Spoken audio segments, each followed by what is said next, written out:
Good morning, everybody. Thank you so much for joining us today for the PACE webinar on expanded learning partnerships, a foundation for reimagining and rebuilding.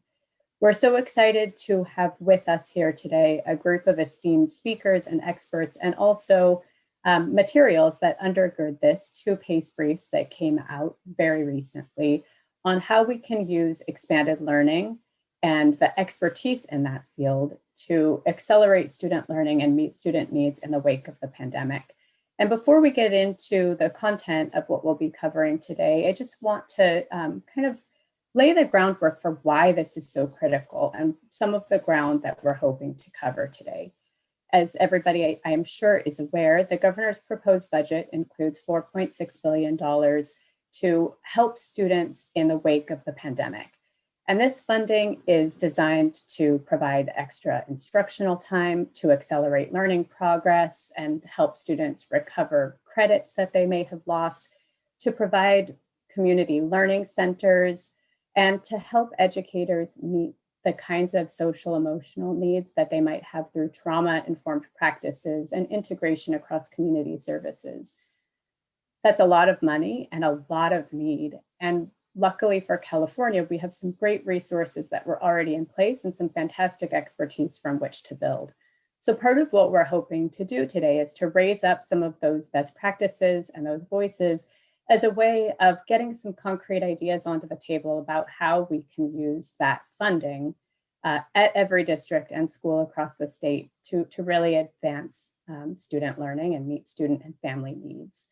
So the panelists that we have here with us today are Femi Vance, who's a researcher with the American Institutes for Research, Stacey Galdamez, who's the general manager at Think Together, Noreen Iwai-Ito, Senior Director of Support Services at Baldwin Park Unified School District, and Jennifer Peck, President and CEO of the Partnership for Children and Youth.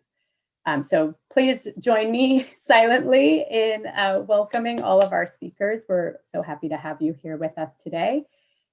First, I would like, before I turn it over, I'd like to go over the agenda and then share a little bit of housekeeping information. So like I said, there's the summary of the new research that will be put into the chat box here for folks so that you can access a lot more depth than we'll be able to cover today. That will be kind of the backdrop for the work. And then Baldwin Park Unified School District and Think Together folks that I just introduced will provide insights from practice. So a little bit more color to what the backdrop of the research is able to tell us. And then Jennifer Peck will talk about policy implications and really start to think about how policy and state leadership structures can support the kinds of effective practice that we'd like to raise up across the state. We'll leave ample time for Q&A and discussion. So please type your questions and comments into the Q&A box. That's how I'll keep track of what types of issues are coming up and then raise them to the group. Some questions may also be answered in the Q&A box as well. But what's nice about the Q&A box is that you can vote on others' entries and see what other folks are raising up. So it's a nice kind of community engagement event as well. For this particular event, the slides and links to resources can already be found on the event page, which is here on the slide, and Sean will also put it into the chat box. And the video recording from this entire webinar will be posted online early this week. So without further ado, I would like to jump right into the content. Femi Vance, researcher with American Institute for Research and the lead author on these publications, will walk us through what we've learned and documented thus far. Thanks, Femi. Thank you, Heather, for introducing me. Just will do a little bit of that for myself. Good morning, everyone. My name is Femi Vance. If you're chiming in from across the nation, I guess I could say good afternoon as well. My name is Dr. Femi Vance, and I'm a researcher at American Institutes for Research. And AIR's mission is to generate and use rigorous evidence that contributes to a better and more equitable world. And one of our areas of expertise is youth, family, and community, which includes expanded learning providers, but also schools and districts. And with support from the S.T. Bechtel Jr. Foundation, AIR has partnered with PACE to develop 3 resources for the field. And these resources really speak to the importance of expanded learning partnerships and how to nurture them, and what is possible when expanded learning providers, schools, and districts work together. The 3 resources we developed were informed by interviews with California's expanded learning system leaders, program staff, technical assistance providers, as well as policy influencers. The first of those 3 resources is titled The Expanded Learning Partnerships and Foundation for Rebuilding to Support the Whole Child, and it's a brief that really discusses the key principles for developing and sustaining expanded learning partnerships. And it's accompanied by a planning tool, which is the second resource called Planning Integrated Whole Child Support. And it provides guiding questions for planning conversations focused on designing and implementing supports for the whole child. And when I say whole child, I really mean the mental, physical, emotional, and social well-being of our young people. And the final resource is Learning Hubs, in-person learning for the whole child. And it highlights how expanded learning partnerships in California have used Learning Hubs as one way to provide whole child support. And so today I'll share what we've learned through developing these resources, but also other research that is out in the field. And in the work that I do at AIR, I basically live and breathe expanded learning.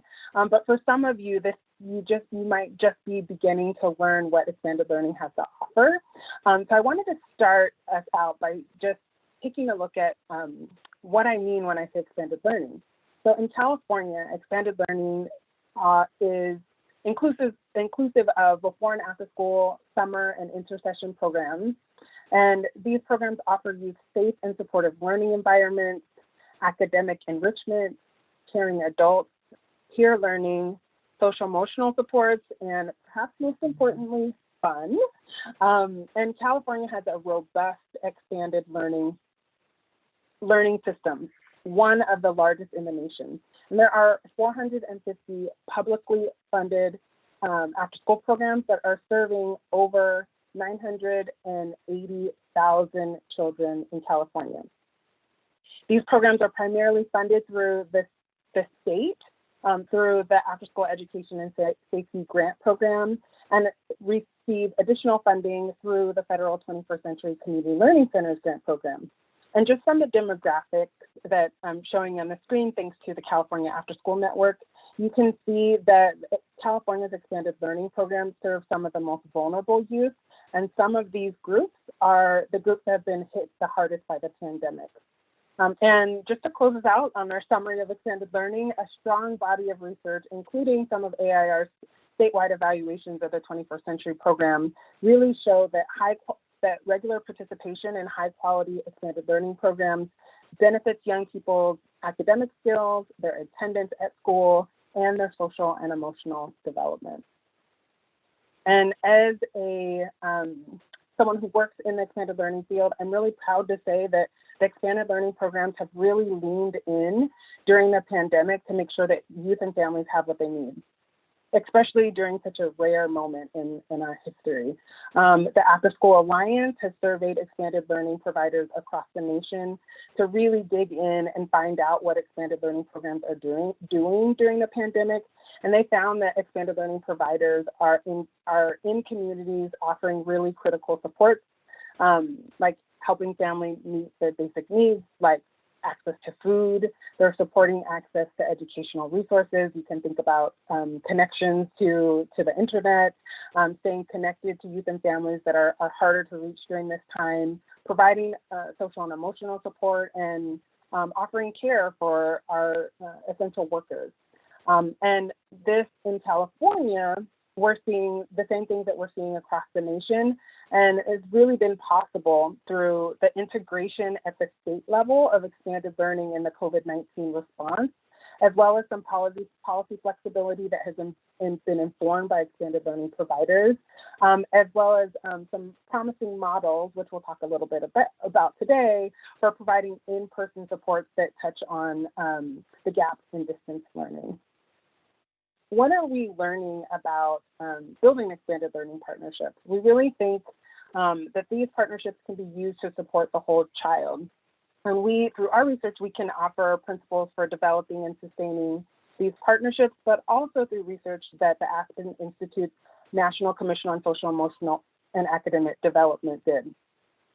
So if we think of partnerships as simple machines with working parts joined together to produce strong learning opportunities, it's also easier for us to think about the need for caring for this machine in order for it to really work smoothly. And we found that strong partnerships require shared goals, people who can coordinate partnership activities, regular communication strategies, and ways to share data in order for those partnerships to work smoothly. So we find one of the key principles is developing and maintaining those systems so that you can grow your partnership. Another principle is collaboratively planning and implementing integrated support. And when I say integrated here, I mean that there is really strong alignment between expanded learning and school day. And some examples of that might include similar expectations of young people and content that isn't duplicative, but builds on the skills that young people are bringing into those spaces. And collaborative planning can include ongoing planning conversations that have strong representation, both from expanded learning providers as well as schools. And it includes agreed upon improvement process so that all partners can really set goals, they can check their progress, celebrate their successes, and make improvements as needed. The science of learning and development is a multidisciplinary body of research about how and when learning happens for children and youth. And expanded learning partnerships can harness this research to really design and implement effective integrated support. And some of the findings, I won't tell them all here, but some of these findings will sound familiar to you, like developing strong relationships and promoting a sense of belonging. And I consider this good news. It really means that you are already implementing research-based practices and you can build upon those to support the whole child. We have heard a clear message in the nearly year that we've been in this pandemic that it's really laying bare and worsening existing disparities between low and high income families, between white and Black and Latinx communities, and more. And we found that strong partnerships address this by prioritizing equity, by creating a clear vision for what equity looks like in their schools and their communities, and really reviewing existing systems to understand what are the systemic barriers to equity and collaboratively think through some solutions to those barriers.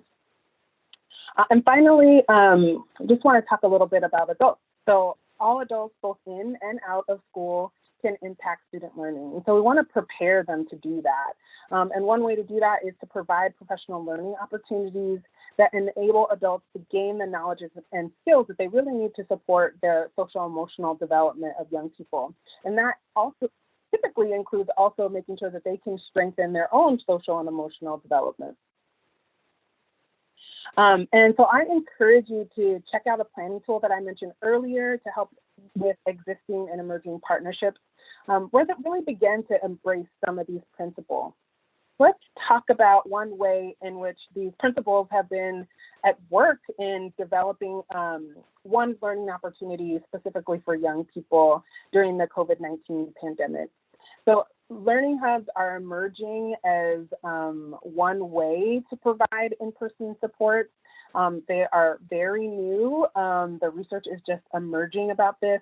And in the last year, we, along with the After School Alliance and the National League of Cities, have published briefs describing what the field is learning about, starting and implementing a learning hub. And we're finding that there's more than one type of learning hub. Yet, typically, we see that learning hubs offer small groups of students in-person academic supports and other whole child supports like enrichment, social emotional learning, exercise, and healthy meals and snacks. We're also seeing that there are different folks who can be leading learning hubs. So after school intermediaries, community organizations, as well as district and expanded learning partnerships. And what I'll be talking about today, the brief that AIR did with PACE, as well as with the Partnership for Children and Youth, it focuses on the learning hubs that are really either led by community organizations or is led by district and expanded learning partnerships. So in our conversations and interviews with expanded learning hub providers, they offered some guidance about what to do if you wanted to design and launch a learning hub. And they said you want to prioritize buy-in and alignment across partners. And this really just emphasizes using the principles that I shared a little bit earlier. They also said that we want to focus on student groups that are most negatively impacted by COVID-19. And this is one way that expanded learning partnerships can prioritize equity. And some examples of student groups to think about are housing insecure students, children of essential workers, foster youth, students that have limited access to distance learning. And then also, as you're doing this, think about how you can engage the community to really understand the unique needs of the student groups that you choose to focus on. Something that will sound familiar is invest in staff. And while this does refer to the professional learning, in the context of a learning hub, it also is us thinking about providing PPE and access to healthcare, social emotional support, and making sure that providers have childcare for their own families. And then finally, we want to emphasize integration and coordination in planning and implementation. And in this context, that really means leveraging your resources and your strengths to best serve youth. That might be sharing space, that might be thinking about sharing funding, but it also includes those ongoing planning conversations that we talked about. So just a closing thought as we're thinking about what we can do now, what we can do in the summer, and what we can do in the fall from what we learned from this research. And in our research, we really found already there's examples that expanded learning partnerships are really serving communities in some impactful ways, ways that really support the academic, social, emotional, physical health of young people. And so a good place to start if you're interested in beginning or even furthering an existing partnership is to build on the joint assets that both expanded learning providers and schools offer. These include a commitment to youth thriving, understanding of student and family needs, current partnership structures that you're using successfully, some new policy flexibility, and new funding resources that are appearing to help folks in education deal with the COVID-19 pandemic. And as you get into these conversations with one another, undoubtedly you're going to find more of these kinds of assets that you can build on. And I am excited for that discovery process to take place and hope that you all will share with us and with PACE. So thank you, and I will show my references briefly and turn it over.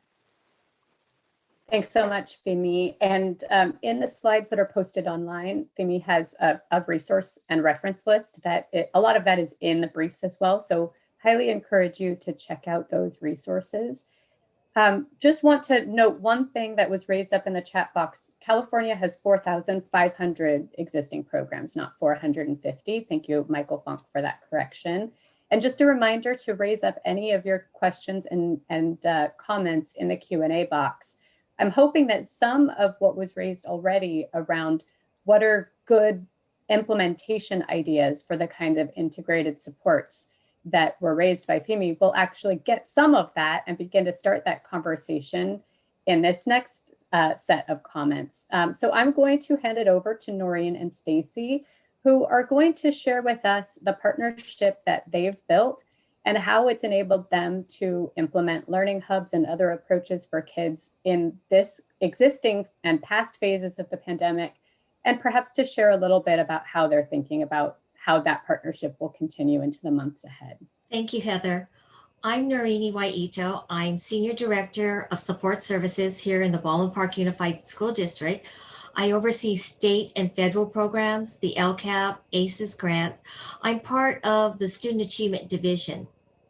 Here in Baldwin Park Unified, we have around 11,000 students, 90.8% that are Hispanic, 17.9% English learners, 36% reclassified fluent English proficient, and 86.9% socioeconomically disadvantaged. I know that's a lot of numbers, so I have a short story that describes our needs. Days before we started our hubs, there was a young boy and his mother who would sit outside the elementary school during synchronous instruction time. The principal inquired and learned that where they lived, there was no Wi-Fi. They continued to have problems with a hotspot that we had provided. So they would come to the school each morning, sit outside to ensure he was able to log on to his lessons. For this boy, the Think Together hubs, working with the district departments, were able to provide him a morning breakfast, access to education, interaction with friends, and a sack lunch to take home. He deserves this. So you're going to hear more about our hubs in this presentation. Good morning. My name is Stacy Galdames, and I'm the General Manager for the Think Together programs in the San Gabriel Valley region. Think Together is a statewide education nonprofit, and our mission is to partner with schools to change the odds for kids. We currently partner with 40 school districts and 50 charter school organizations throughout California, serving students across 400 school sites. Today, we are one of the largest organizations operating ACES in 21st century grants in the state. In addition to the work that we do in expanded learning, we also provide services in early learning and state-funded preschools, additional student support services, and school improvement through our affiliate organization, Arenda Education. I have the privilege of working every day with Arcadia Unified, Azusa Unified, Duarte Unified, and Baldwin Park Unified School District. And today I'm excited to be here alongside Noreen to talk to you a little bit about the amazing work we've been doing in Baldwin Park. So to provide you a little more context on what you see on the screen, we launched distance learning when our school sites began to operate. And we had coordinated meal distribution once a week. And we were conducting some family wellness checks that, as Noreen mentioned, started to give us more data and information that we really needed to get our students back into campuses. Phase 2, we started to launch in-person hubs. So we launched at 17 school sites, 2 cohorts at each of those sites, just leveraging the ACES flexibility that was provided to really just work outside of those normal hours. The district then reached out a couple months later and wanting to leverage their CARES Act funding just to support some of these high wait lists that we had encountered at some of our school sites to really just get some more cohorts into our campuses. Relationships are the key to the success. Think Together shares the district's mission of ensuring high achievement for all of its learners. Our goal with the hubs was to provide our families a service by providing a quality on-site program with all the safety protocols in place. Also, it's the relationships that are nurtured between the students and the program leaders, relationships between the program leaders and the teachers who are online, and relationships between the families and program leaders. Building a cohesive team and buy-in was really important. Prior to the start of the hubs, there were walkthroughs that were conducted with site administrators, the Think Together general manager, quality assurance coaches, and site coordinators to get everyone on the same page. On a regular basis, Stacy and I meet along with the quality assurance coaches to keep the communication open and always thinking about, is there something else that we could be offering? The structure for success is working collaboratively. Better yet, it's our partnership. We have had a long-term partnership and have built trust in each other. One time I described it to people as being on a highway. We each know our lane, we stay in our lane, but we're forever communicating and connecting, but we're always moving forward and we're always providing for our students. Thank you, Noreen. We've had a lot of key learnings throughout this process. And as Noreen mentions, it's really important to just continue that collaborative conversations. We're on the phone like every single day when things come up. But some of the key learnings that we wanted to make sure we highlighted today are the ones you see on the screen. So consistent adherence to protocols keeps everyone safe. We've had, we want to note that we have had closures throughout the couple months that we've been operating, 18 closures to be exact. But what's important to note is that they've been single isolated cases of COVID-19. So as we've done the follow-up monitoring with the quarantine individuals from that cohort, it hasn't spread and it hasn't, affected any other students. So the importance of truly just doing these protocols with fidelity and training our staff was really crucial to continue to keep not only the students safe, but our staff safe as well. One of the things that we've tried to really repeatedly do is really keep our frontline workers lens on. So we try to engage in conversations and brainstorm of what will they need, and really think of anything and think outside the box of just those little things that they may need throughout the day, and also connect with them on a daily basis and debrief to see if there's something that's missing that we could definitely begin to provide them.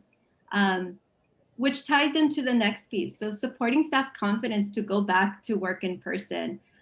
We've been having lots of conversations around, being essential workers and wanting to provide those services because we're all here for the passion that we have for students. And as we have these conversations, when it was getting closer, that we had staff members who started to feel a little more worried or anxious, but that training and taking the time to really train them and providing them that space to ask their questions and share their challenges and really work through those together has really supported the success that we've had in the program. A big key learning for us was when we launched the programs, we had been provided a district-wide schedule for the schools. What we've learned is that teachers throughout each of the campuses have the flexibility to make some shifts to those schedules. So coordinating schedules with classroom teachers has been a huge key learning and a recommendation for anyone who's launching to really have those conversations prior, so that everybody's in the loop of we will have 12 to 14 students depending on ratio from different classroom teachers on different schedules that we'll just need to coordinate throughout the day, and it takes some time. So I think that's a big piece to really just get ahead of and have those conversations prior. And we saw the huge importance of educating our parents and families. Although we started as every year we have parent orientations and we explain the guidelines and we go through the processes.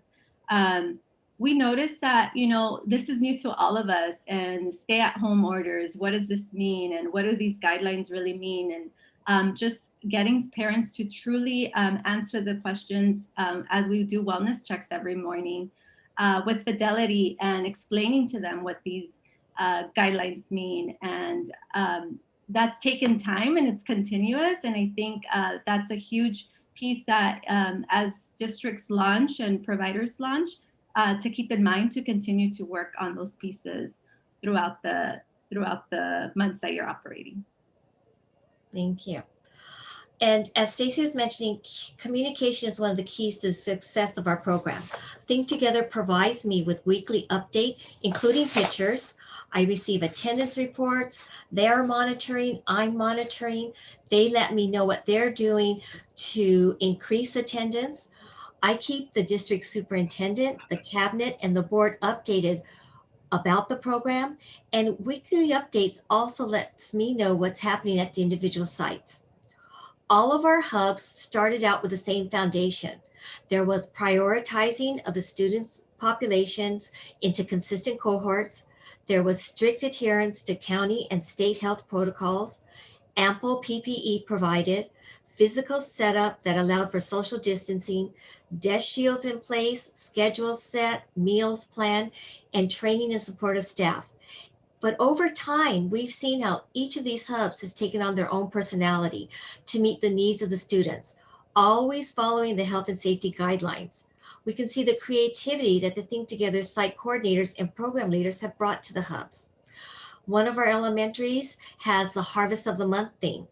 Well, our kitchen staff learned about that, and they started including smoothies around the Harvest of the Month theme for each of the morning snacks for students.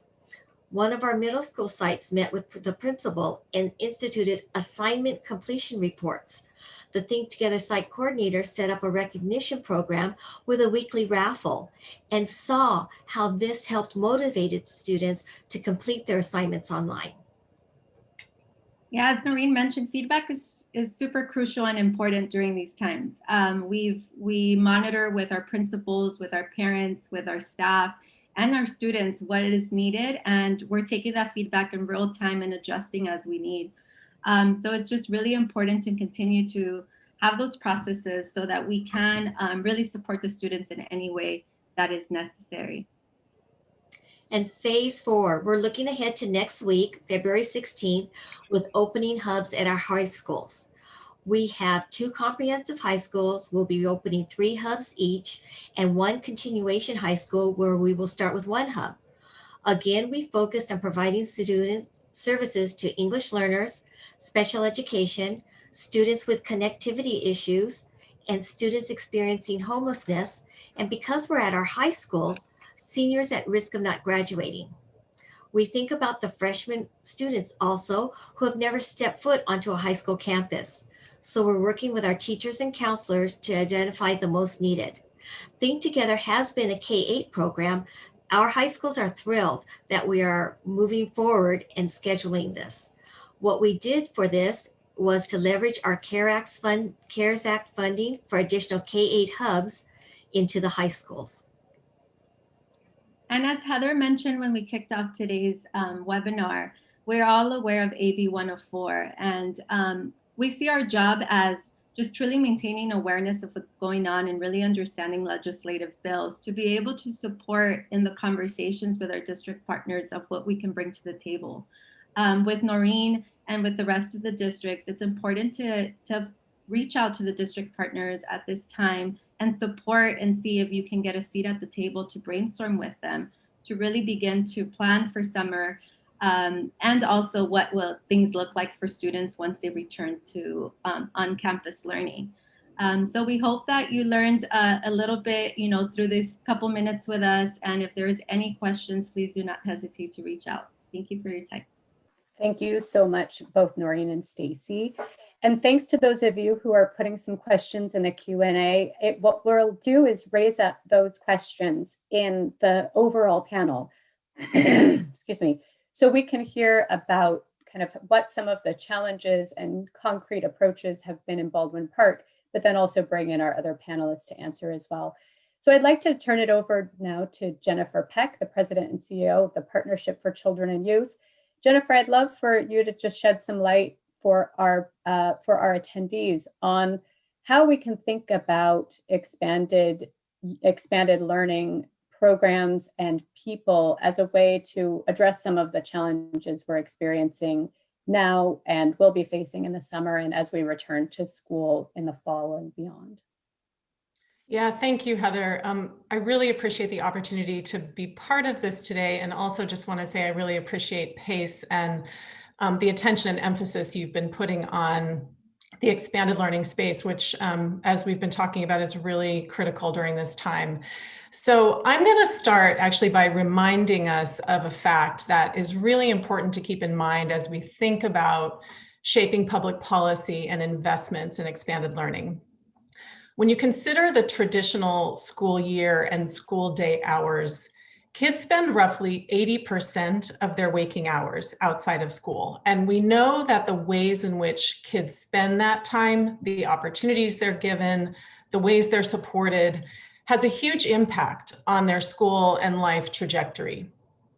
Our expanded learning sector has played a really big role in filling this gap in time and opportunity over many decades, and has become very sophisticated in the ways in which programs support social emotional development, skill building, leadership, academic skills, and more. And we're very fortunate that there's a lot that we know about quality in this field and about what works in expanded learning programs to get positive student outcomes. So in this moment, when the state and federal government are about to invest billions of dollars in expanded learning as part of COVID recovery and rebuilding, it is absolutely essential that we pay attention to the vast body of research and experience in this field to guide these investments.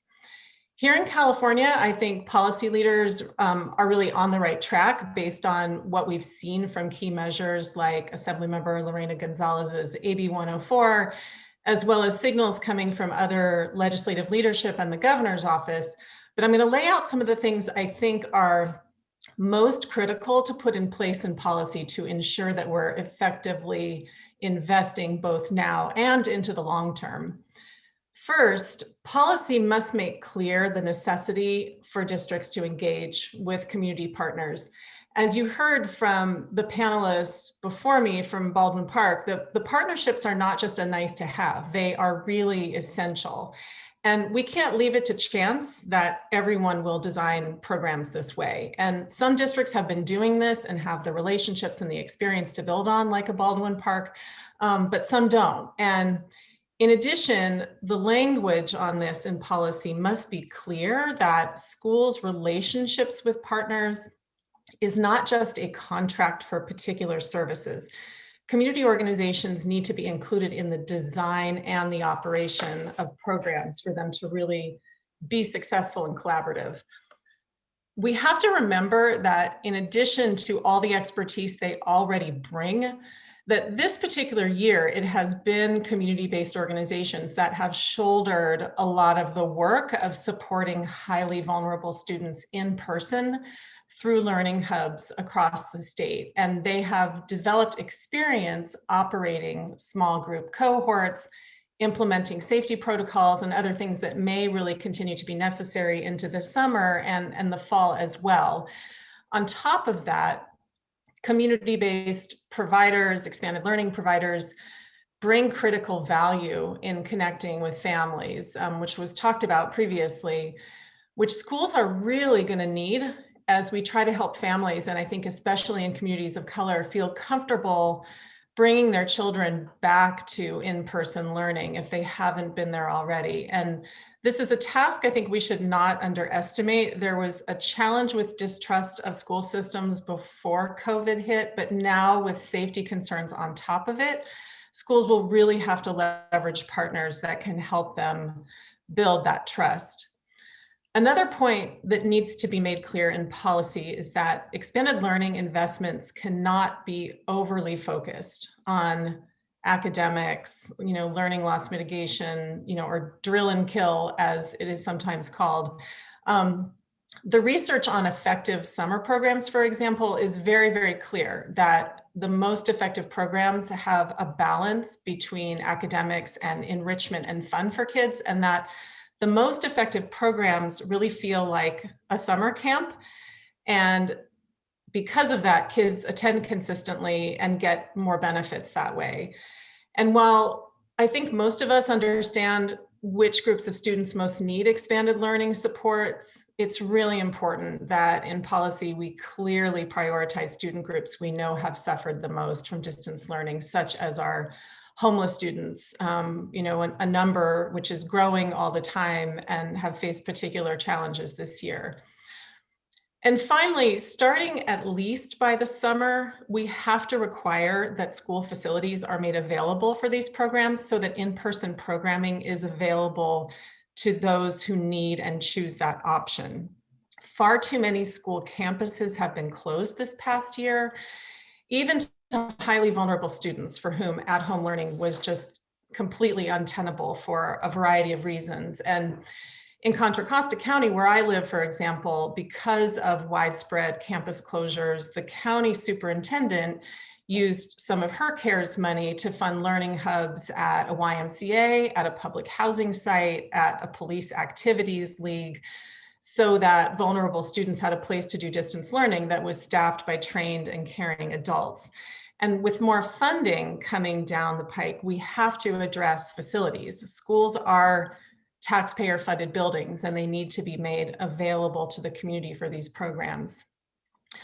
For any of the things I've mentioned to happen well at scale, we also have to ensure the right investment is being made in technical assistance and support to districts who will be implementing these new investments, especially within the compressed time frame that we have in front of us between now and the summer. And we believe additional resources should be invested in our existing expanded learning system of support, which operates regionally through county offices of education.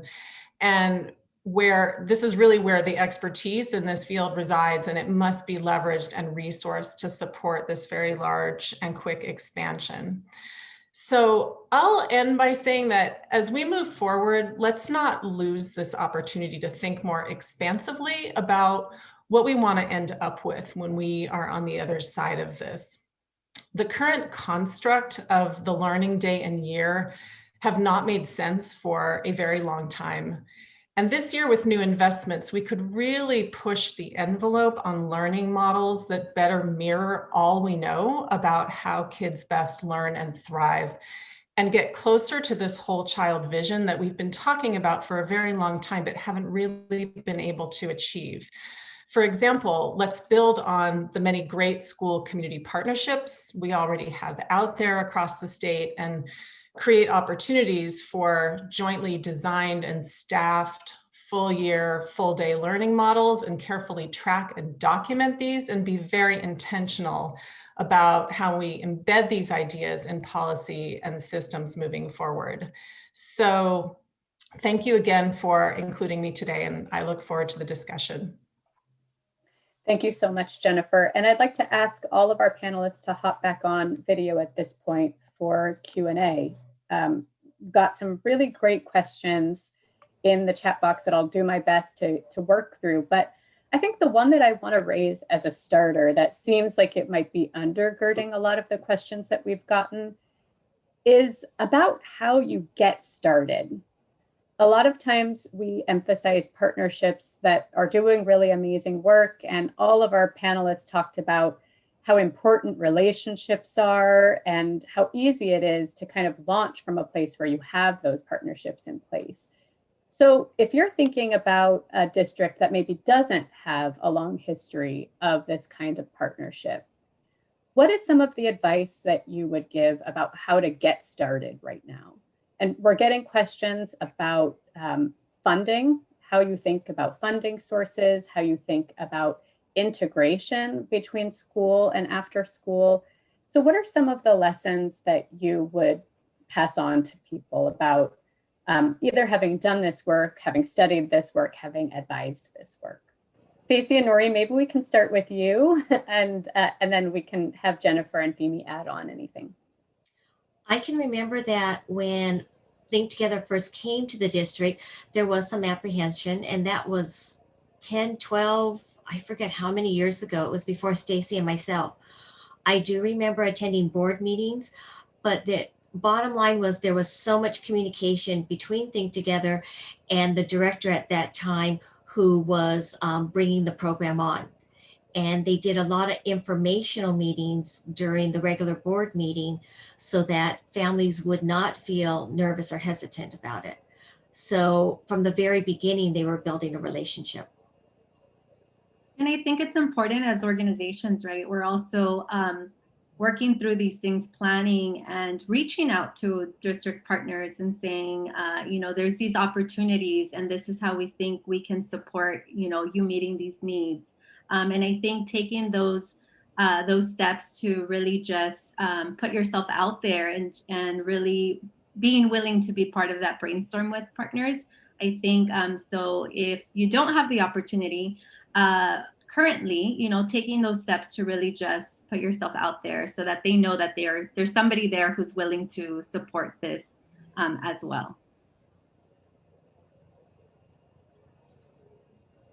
I'll just throw in one thing to that, you know, which is that, you know, we've seen in many cases there being community-based expanded learning providers that want to collaborate more with schools, and in a lot of cases find it challenging for a wide variety of reasons and don't find the door as open for them as they would like. And I think that happens for a wide variety of reasons, but I do think that one thing that providers can and should do at the start of that dialogue is to really take the time to understand the constraints and constructs and pressures that schools and districts are experiencing, and enter that conversation with some clear and specific ways that the provider and what it offers for kids can help support the mission of the school and the district and the things that they're struggling with. And I think a great example of this is around social emotional supports. This is a real sweet spot for our expanded learning provider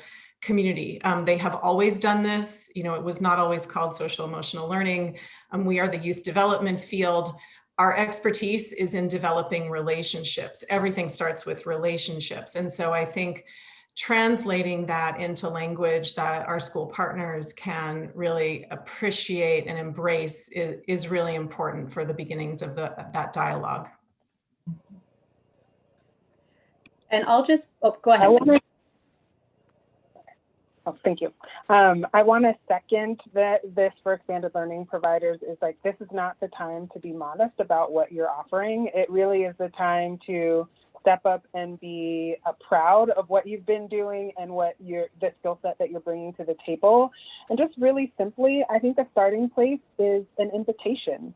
It's an invitation from expanded learning partners to school districts of regular meetings that you're having, events that you're doing, things that really showcase what you can offer for the district, as well as districts extending an invitation to the community organizations or expanded learning providers that are offering school-based programs into meetings that you're having with in specific school buildings or across districts, so that you all can start to understand what are the assets that we're bringing, where can we not duplicate, and where can we build on things that are already going on.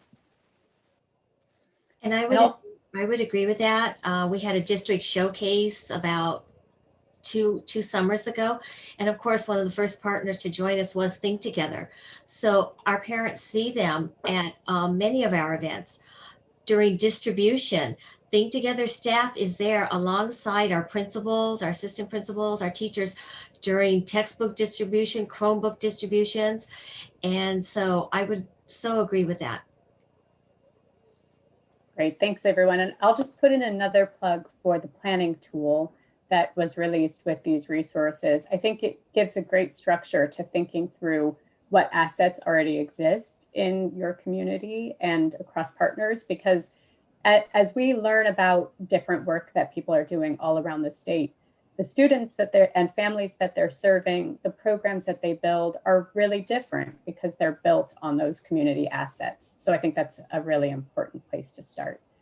So building on what all of you have touched on around relationships, we got a lot of questions about family engagement. And some of those questions are, how do you build trust with families around it being safe for them to be in learning spaces? We know that, there are a lot of families who have been very negatively affected by COVID in both the health and economic impacts of the virus, and who don't necessarily feel like they've been served by their schools and might be wary of those in-person opportunities. Also have families perhaps who don't speak English. That was another question that was raised. So how do you think about outreach in your communities with your families and teachers to build that trust? And again, I'd like to start with Noreen and Stacy and then have Femi and Jennifer add in. Stacy, if you want to go ahead. Yeah, I could go ahead. I think it starts, luckily we have coordinators at each campus. And I think this person is someone that families begin to rely on and know that they have this one contact where they can really just connect and get all their questions answered. And I think what you mentioned is we've noticed that it takes every day, these conversations taking place every morning during wellness checks and letting them know, what things look like. We also noticed that in the planning stage, it was important to really provide small videos or pictures of what things look like in the class, how things look like on campus, because, they're normal. They can walk on campus and get to see it for themselves if they really wanted to sometimes. But in this setting, we really keep our parents off campus. So I think it's providing them those different opportunities to still be able to see what's happening. And I think the wellness screenings every day in the morning really help parents and families feel more at ease, because we're taking the time to ask these questions, to temperature check them, to just make sure they're feeling okay. And we explain the process that if anyone's not feeling well, right, we will contact them immediately and what that looks like on campus as well. So I think it just takes communicating with our families and taking that time to really do that so that they feel at ease. As well, when we have closures, we get, lots of questions from parents. And I think it's ensuring that we're not just, that we provide that space to really have them understand and explain with time, so that they feel that they're getting everything they need to just feel more safe to bring their students back on campus as well. And I think for our sites, what they were able to communicate was I showed them the sheets that Think Together developed. They took the county and state protocols of safety and box by box by box, each of them outlined them, and this is what Think was going to provide, or this is what the district was going to provide. So that started in the very initial planning. So that eased some of the nervousness from my sites, because they could see how we were accounting for everything. And so Think Together had done that. I think also during the enrollment process, it's Think Together staff that is contacting the parents. So instead of district staff contacting, then going to Think Together, it was the program providers contacting the parents, making that initial introduction of themselves to where brought some ease to the parents. I'll just add into that in the bigger picture. You know, I'm really glad that came up. In general, our expanded learning providers and community organizations, the staff in most cases are from the same communities where the students live. And this is just an enormous asset around trust building for the kinds of things that were just laid out. And so, you know, as I pointed out before, I mean, it's yet another reason why these partnerships are absolutely critical, and especially right now around the trust building piece. Yeah, I would build on that to be even more explicit and say that the strength that expanded learning brings, because, you know, it takes time to build trusting relationships. And one of the flexibilities that's offered in expanded learning is time to chat with families as they pick up their children and share, you know, what they were able to do during that day. And over time, that's built this strong link between the staff and the providers that's strengthened by the providers being from the community. And they can act as liaisons between schools and the parents and the families of young people. So I think that's something as like a position or a way in which to really codify the way that you can use the relationships that expanded learning providers have already developed in order to strengthen the partnerships and make stronger support for children. Stacy, could you share just a little bit of information about what the learning hubs look like during the day? We got a couple of questions about safety protocols and just how the students are engaged, which I think would be helpful to shed some light on. Yeah, absolutely. So our learning hubs operate 30 minutes prior to the start time with their school day teacher. We will begin wellness checks. And what that looks like is, as mentioned, we temperature check each of our students. We go through the different wellness questions and making sure that, you know, you're not feeling any symptoms, similar to what we're seeing across, right, our different practices. And once we bring them into the classroom, and that's where we begin to support them through their time with their asynchronous and synchronous time. So they're pretty much with their teacher all day. Around 9:30, they have their first break, and that's where we give them breakfast. We take them out for restroom breaks, and that's the part that I explained a little, where it takes some coordination with teachers since there's different schedules. So they're aware now, you know, so-and-so may be logging on 5 minutes later or logging off 5 minutes earlier, to ensure that we get all students to have their breakfast and the restroom breaks. And then they go back to whether that's synchronous or asynchronous time with their teacher. In Baldwin Park, we end our day around 12:30. So they get their grab and go bag for lunch, and then they head on to their house. And on Wednesdays, it's an earlier day for our district. So they end instruction time at 10 a.m. So that day is a day that we plug in some physical activities, some enrichment activities. And what we're still trying to do, we're not sending anything home for safety reasons, but we have coordinators post the work on the fences or send pictures. And one of the things that we've noticed is one of the beauties of this time has been we've been able to get access to district emails and really have more of that communication with teachers and having program leaders being able to jump in sessions to support and see what's happening as well. So there's just various ways that we're able to share that work. But that's pretty much what it looks like in Baldwin Park, and then across the 2 other districts that we're also operating learning hubs. Their schedules are just different. And then students tend to have breaks in between at all sorts of different times. So it's having some type of lesson or activity for them to do at their table that's that they're able to just self do on their own with little to minimal, explanation on what the activity is, since program leaders are just walking around and supporting students with what they may need. Great, thank you so much.